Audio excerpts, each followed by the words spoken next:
Okay, class. Let's continue. Okay, so the last part of our very long discussion on leases. Okay, so this time, sale and leaseback. Okay, so actually parang special ano to eh, special accounting. Okay, so ang issue dyan, so itong si seller, okay, naging lessee. Tapos itong si buyer, naging lessor. Okay? So of course, pareho silang may issue. So paano kaya yung accounting sa perspective ng seller na naging lessee at yung buyer na naging lessor. Okay? So since sale yan, nagkaroon ng transfer of what? Asset. Okay? So, ang una mo nang dapat i-consider dyan, kung yung sale ba na yan or yung transfer na yan ng asset ay considered as sale in accordance with PFRS 15 or not. So, yung particular accounting will depend on that. Okay? So, in number 72, if the transfer of an asset, okay, by the seller, lessee, satisfies the requirements of PFRS 15 to be accounted for as sale of the asset, then ang sagot dyan, delta. All of this. So, lecture note lang yan about the accounting. So, yung letter A and B, so lagyan mo ng note yan, yan yung perspective ng seller, lessee. So, yung letter C naman, perspective of the buyer, lessor. Okay? So again, look at the interplay of the standards. So again, as I mentioned in the introduction, okay, yung tatlong standards na yan, PFRS 9, PFRS 15, and PFRS 16, yan yung tatlong okay, na tinatawag ko na contract standards. So kasi yung tatlo na yan about contracts yan eh. So look at the interplay. So yung PFRS 16 nag-refer sa PFRS 15. Yung sale ba na yan? Yung transfer ba ng asset? O i-check mo muna kung sale ba yan under PFRS 15. And if that's the case, then okay, so yung seller lessee shall measure yung right of use asset arising from the leaseback. Kasi nga 'di ba, si seller naging lessee. So bumalik okay kay seller yung asset.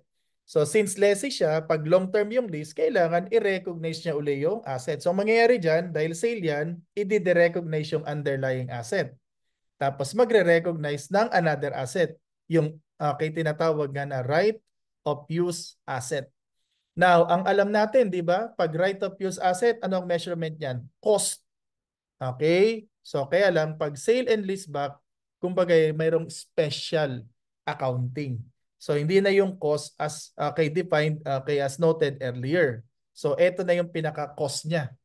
Okay? So, ang i-recognize as okay, right of use asset, yung proportion of the previous carrying amount of the asset. So ang basis nung i-recognize na right of use asset, hindi na cost. Okay? So yun lang, okay, proportion of the carrying amount of the asset. Okay, that relates to the right of use retained by the seller, lessee. So since yun nga, ibinenta na yan at nag-qualify naman as sale, remove, de-recognize the underlying asset, any lease back. So tapos yung lease term ay more than 1 year at hindi siya low value. So i-recognize uli ni lessee as right of use asset. Okay? So kaya lang hindi na at cost. So in proportion dun sa retained interest. So yung portion retained dun sa asset. So ang basis, okay, yung carrying amount. Okay, yung previous carrying amount of the okay, transferred asset. And then, since may retained, meron ding portion na transferred. So, dun sa portion transferred, dun magre-recognize ng gain or loss. So, ito yon. Okay? So, to illustrate. So, illustrate natin yan. Okay? So, number 73, okay, 74 and 75. So, yung 73 and 74, seller, lessee. So, ito muna. Illustrate natin itong letter A.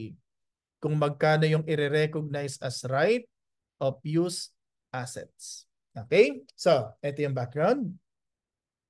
So dapat clear, sino si Ronel? Ayan ha. So Ronel, yan. Sino si Alex? Okay. So si Ronel, siya yung seller.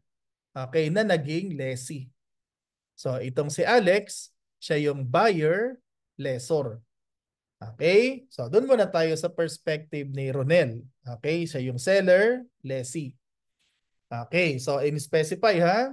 Okay, yung sale nag-qualify as sale under PFRS 15. So the first one, so asset number 1. Okay, so ang selling price 600,000. Carrying amount 100,000.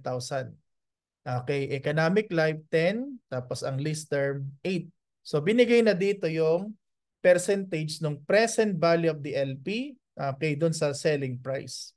Now, kapag silent ang problem, ang assumption, yung selling price equal doon sa fair value. Okay? So, as noted in letter A, ang magiging basis ng right of use asset, ito yon, yung carrying amount. Okay? So, at the proportion of the previous carrying amount, which is 100,000.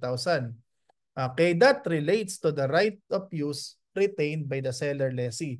So kung 80% yung proportion ng present value ng LP doon sa selling price, so 80% retained. So kaya yung asset number 1, so that's 100,000 the previous CA times 80%. Ito yung portion retained. Okay, so ito namang asset number 2, so sold at 1 million. Ang carrying amount 550, so economic life 10, tapos yung lease term 4. So 40% naman yung present value of LP in relation to the selling price. So again, kapag silent, yung selling price equal sa fair value. Okay? So yung asset number 2, again, yung carrying amount previously times yung portion retained. So retained 40%. So notice no, special accounting siya effectively. Kasi ang alam nga natin kanina, pagka right of use asset measured at cost. So dito, okay, dahil sale and leaseback siya, okay, so proportion ng carrying amount retained. So kay asset 1, 80%. So ito namang asset 2, 40. So total, okay, so number 73, letter C. Okay, so 73, letter C. Now, so since nag-qualify nga yan as sale, meron niyang gain or loss. Okay, at ito yung letter B. Okay, so to illustrate, okay, number 74. So yun ang question. Gain on sale and leaseback. Okay, na i-recognize ni seller, lessee. Okay, so again, in relation to asset 1, sold at 600,000.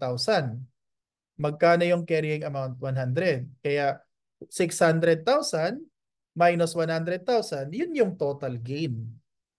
Eh 80% na retain. So ang effective link na transfer lang 20%. So kaya yung i-recognize lang na gain, so only the amount of gain that relates to the rights transferred to the buyer lessor. So simply, kung 80% nga naman yung retained, so 20% transferred. Kaya 600,000 selling price minus yung carrying amount. That's the total gain. 20% of that recognize. So yan na yung na-transfer. Then kay asset number 2, okay, sold at 1 million. Ang CA 550. So yung difference, that's the total gain. 40% retained. So 60% sold. So 60% transferred. So times 0.6. Okay, so yung total gain on the sale and leaseback, okay, so number 74, letter C.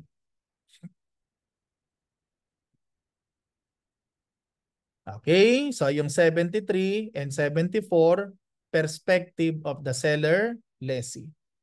Okay, so again, i-recognize yung underlying asset, tapos magre-recognize ng right of use asset. So gawan nga natin ang entry for emphasis.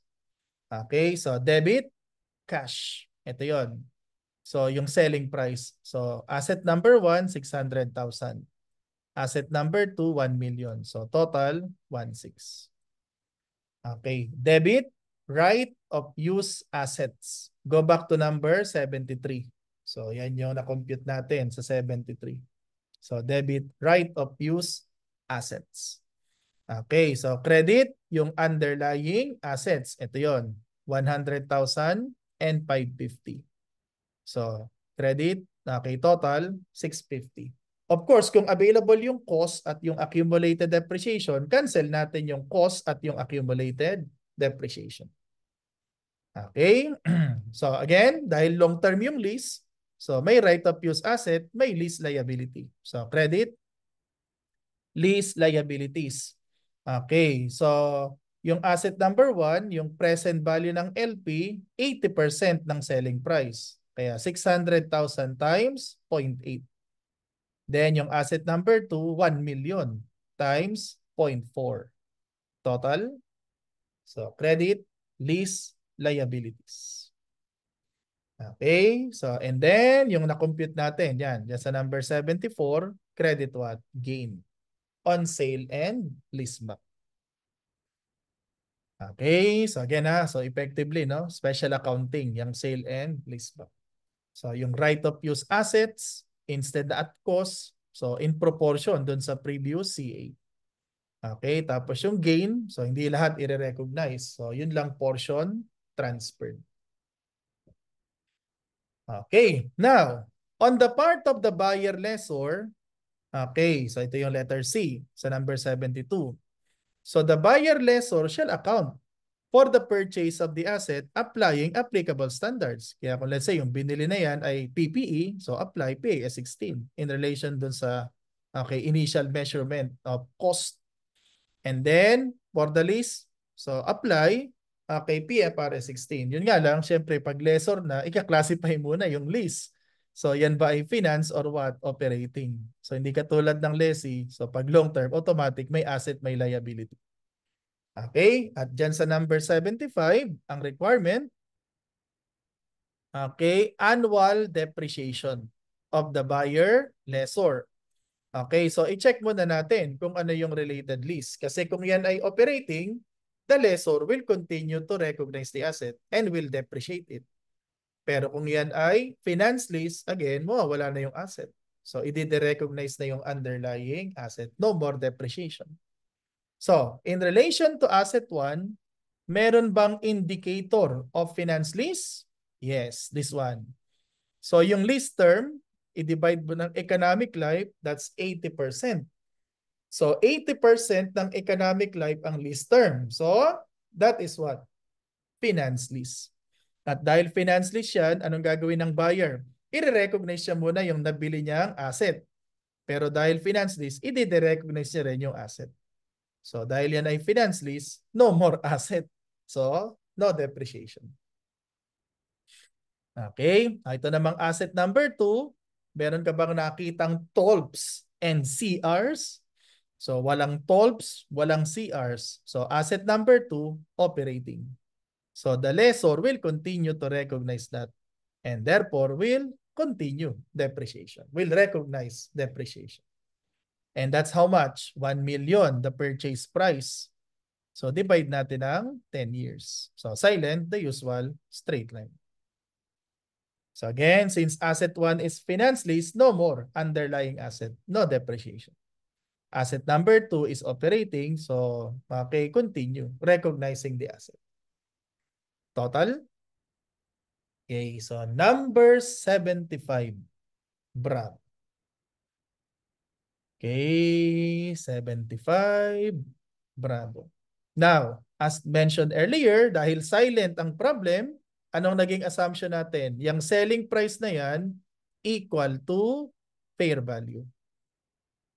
Okay, so which is the usual case? Normally, kung magbebenta ka, dapat, normally, binibenta mo yan at fair value. Okay, paano kung yung selling price not at fair value? So yun, magkakaroon ng complication yan. Pero ang simple guide, dapat yung selling price fair value. So if the sales price is not the same as the fair value, simply adjust para yung selling price maging fair value. So yun yung number 76. So in a sale and leaseback treated as a sale, Okay, if the fair value of the consideration for the sale of an asset does not equal yung fair value. So either more than or less than yung fair value. Or if the payments for the lease are not at market rates, then an entity shall make the following adjustments. Okay, to measure the sales proceeds at fair value. So simply dapat kung hindi equal yung selling price sa fair value, i-adjust yung selling price para mag-equal sa fair value. And that is in particular letter C. So both A and B. So lagyan natin ng note. So itong letter A, ang situation dyan, this one. Yung selling price, okay, less than fair value. So for example, yung fair value 100, binenta lang ng 80. So in the normal course of business, kung 100 ang fair value, ibibenta yan ng 100. So ito, okay, bakit binenta lang let's say at 80? So possible dyan, di ba nga, binenta yan pero ililist back. So ang possibility dyan, sige ganito, ang pwede naging agreement. Oh, 100 ha, ang fair value niyan. Pero dahil ililist back ko yan, sige, benta ko na lang sa iyo ng 80. Okay? Yung 20 paano? Yung 20 para bang advance payment ko na. So kaya ang treatment doon sa difference, yan, okay, prepayment of lease payment. So para bang advance payment. Kasi nga, okay, kung 100 nga naman ang fair value, binenta lang ng seller lessee ng 80, so possible nga dyan yung 20 yun. Advance payment na. So kaya yung gagawin, yung present value ng LP, okay, i-add natin dyan yung difference. So para yung selling price mag-equal dun saan? Fair value. Okay?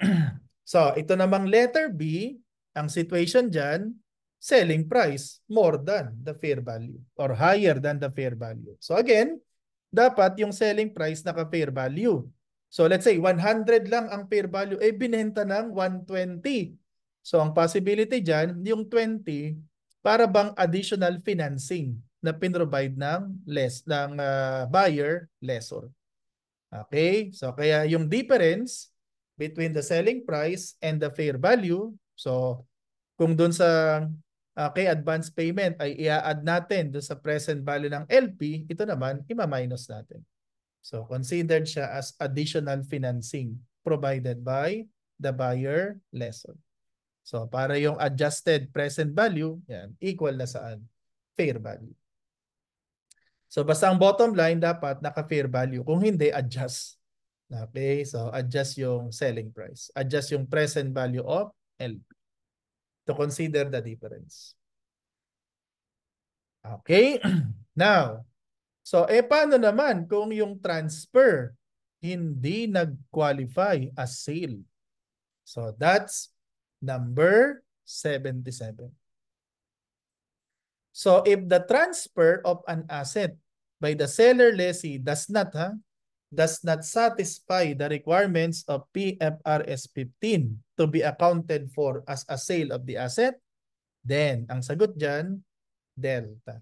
All of this. Yan ang gagawin. Okay? So in general ganito ang simple guide. So pag nag-qualify yung transfer as sale, then treat as sale. Pag hindi nag-qualify, okay, treat as what?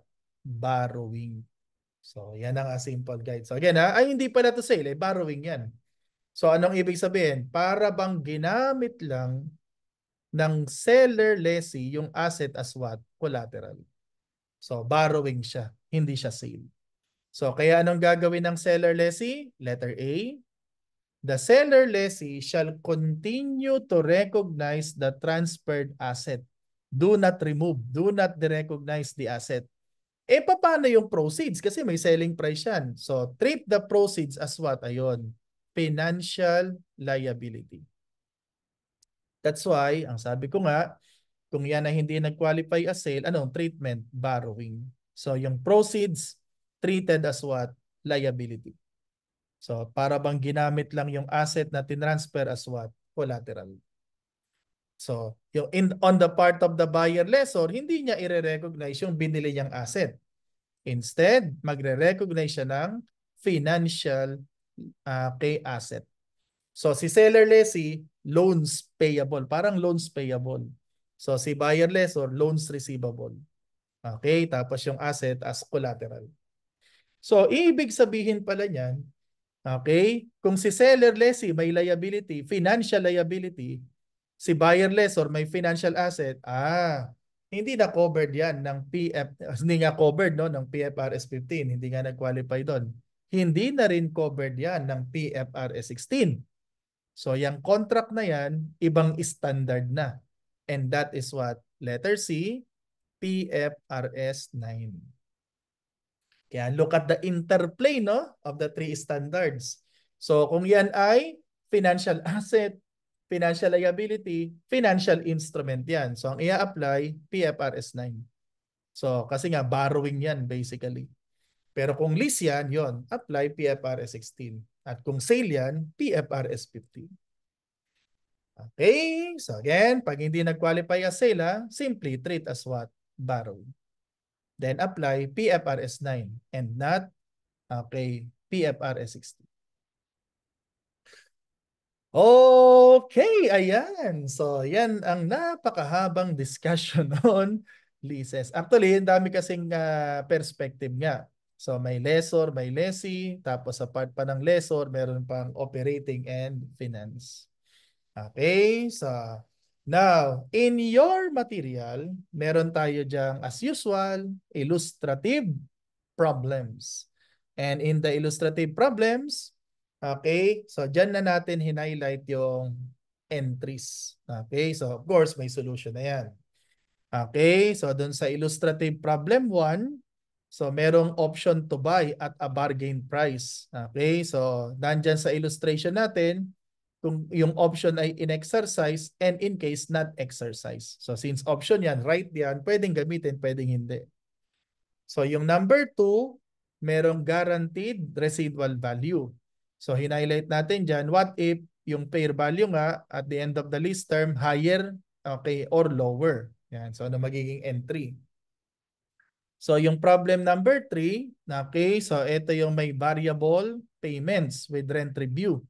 Okay, so nagkakaroon siyempre dyan ng reassessment. So remeasurement. Then yung 4 and 5, combination na ng lessor and lessee. So yung 1 to 3, lessee only. Tapos on the part of the lessor, yung number 4, direct financing. Tapos yung 5, sales type.